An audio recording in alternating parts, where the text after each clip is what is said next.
Hello there guys and gals, good evening to each every one of you. We had just finished watching, we have just watched Bar Boys.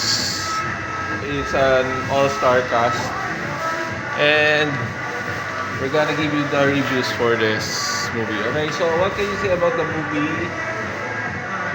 It's about Please lower your voice. about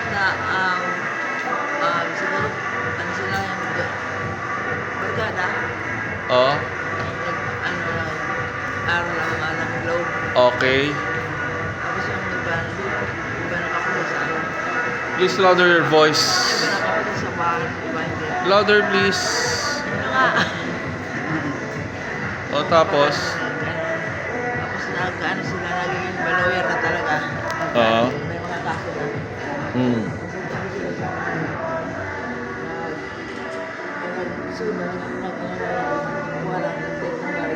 Okay.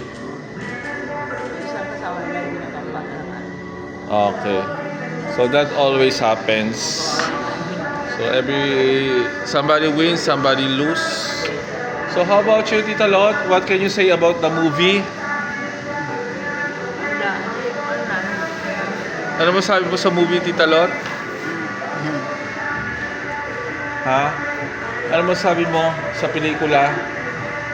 Ganda na mag-aral na Pakilakas ang boses may aral na mga paggaan sa kaibigan sa kapwa maganda sa pagpapaano nila sa kanilang pinag-aralan. Parang naano sila sa magandang ang magandang paraan para makaahon sila sa kanilang kahirapan kahit na ginagawa nila para sila sa kanilang gustong maabot na buhay.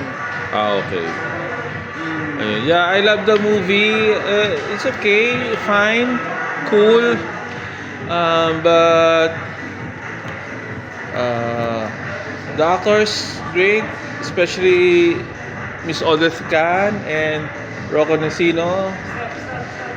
He really looks like he really acts like a teacher, a professor, and Carlo Aquino also a lawyer, looks like a lawyer, acts like a lawyer.